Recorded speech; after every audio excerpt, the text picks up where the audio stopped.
Normally I'd say, something kind of witty before I actually start the review. I'm not sure this movie deserves to have any wit associated with it.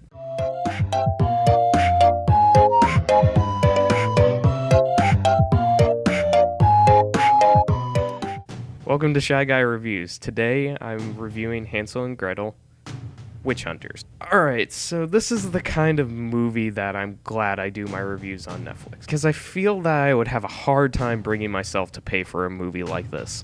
This is the kind of movie I would never go and see in the theaters. So thank you, viewer, for choosing this for me. I'm definitely not planning your imminent demise right now. So the story is, starts out with the Hansel and Gretel story. They get kicked out of their house.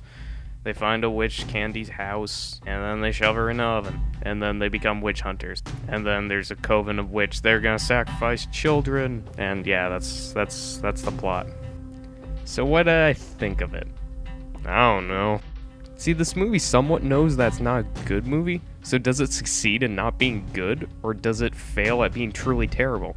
To me, this movie isn't goofy enough to be an action comedy. It's too silly to be a good action movie. It's not bad enough to be a so good it's bad. It's not good enough to be a good movie for certain. So what the crap is this movie? I don't freaking know. So what's good about Han Solo and Gretchen Vampire Hunters?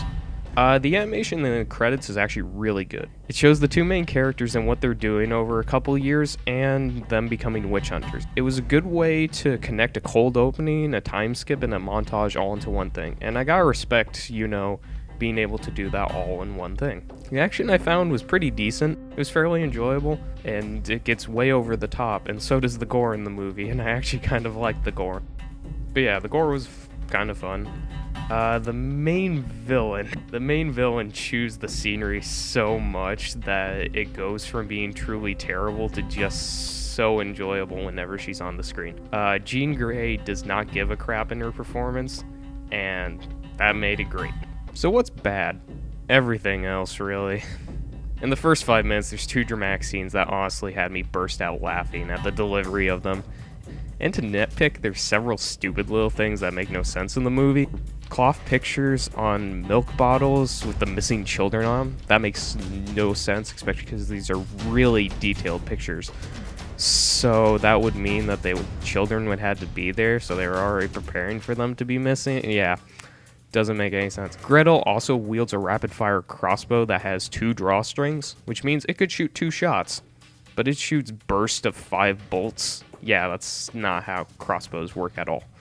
The time period makes no sense, being that it looks like they're in the Middle Ages or, like Renaissance, but they have like revolvers and shotguns. It makes no sense in that regard. As for big problems of Han Solo and Kettle Witch Hunters, I already said that the tone is a big problem, being that it's not campy enough to be like Army of Darkness. It's way too serious for that. Another major problem is the internal logic makes no sense, and they didn't explain anything in the world. All witches are evil just because. There's no reason why they are. But wait, there's 2 kinds of witches that they established 2/3 of the way into the movie. There's white witches, which for some reason don't hate humans and refuse to use magic on them. Why do they do that? Why are there 2 different kinds of witches? Are they 2 different species? Do people choose if they want to be a white witch or black witch? Why are the black ones evil? Are the creators racist? In reality, the only reason for this is so the creators could have their cake and eat it too. They made 2 different kinds of witches so they could have a few good witches to help in the movie and progress the plot. And if they didn't have the good kind of witch, you would start asking yourself, are some of these witches that they're killing good? Did Hansel and Gretel murder good witches? Are Hansel and Gretel bad people? Oh my god! Oh my gosh, it's Edgar, the movie exec. Our focus groups say that our heroes must be absolutely 100% correct in order for people to not think about the movie, because then they would be relatable or challenge them to think. Now excuse me while I snort cocaine off a baby panda's corpse while I burn a pile of aspiring writers' screenplays. I need the ashes of shattered dreams to keep my kidneys running.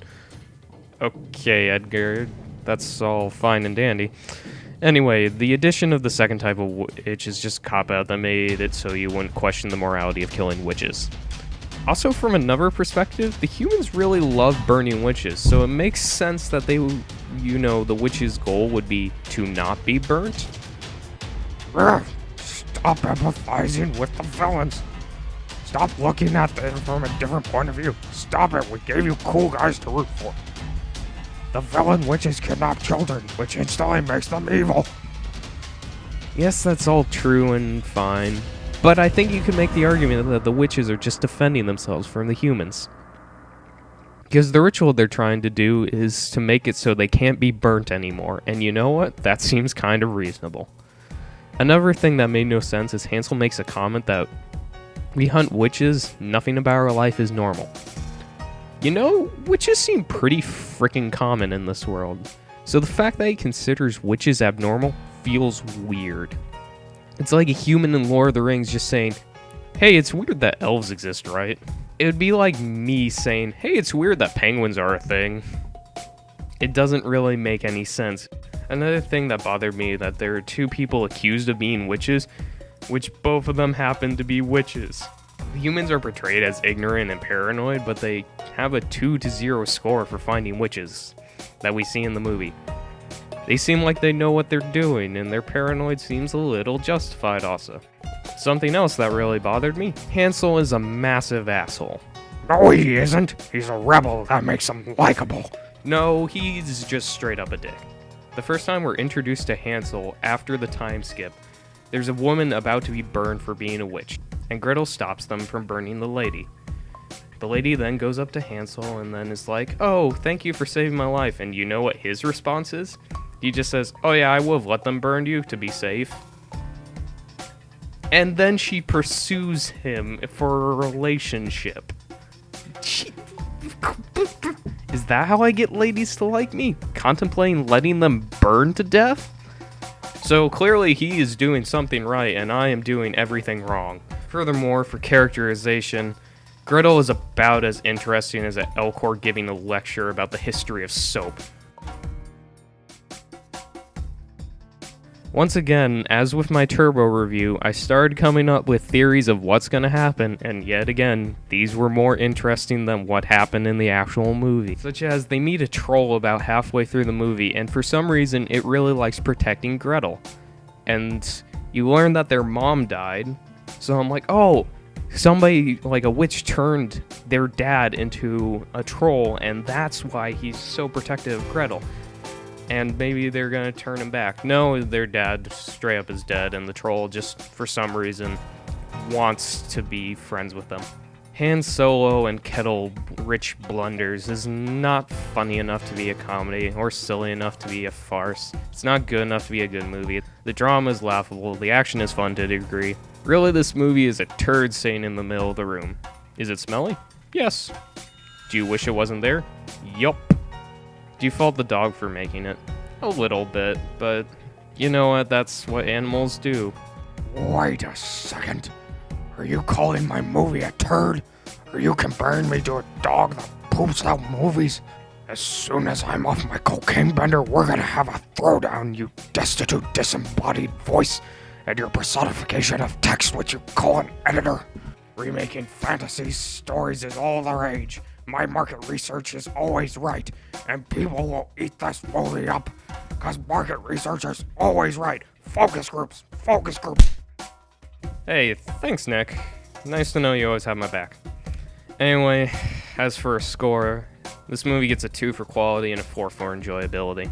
Next week is my 5th review, and I've decided to make the executive decision, to keep myself sane, that I get to pick every 5th movie. So, I am watching Blue Ruin. Some reviewers I like recommended it, so I'm gonna check it out. As per usual, leave comments and thumbs up movies that you want me to see, although next review won't be that. I decided I'm gonna end these reviews with a famous last line from a movie. And you can guess it if you want and leave it in the comments section. You met me at a very strange time in my life.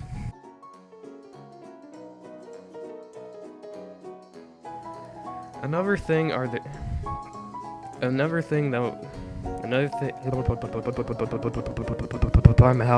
a helicopter. Wait a second. Are you calling my movie a turd? Oh, that voice. It hurts to do.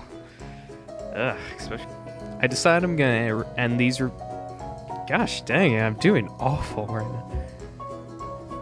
I think it's this Ariana Grande song that I'm listening to. I like it, but maybe it's, screwing with my brain. Dang it, Ariana Grande. Stop ruining my life. Okay.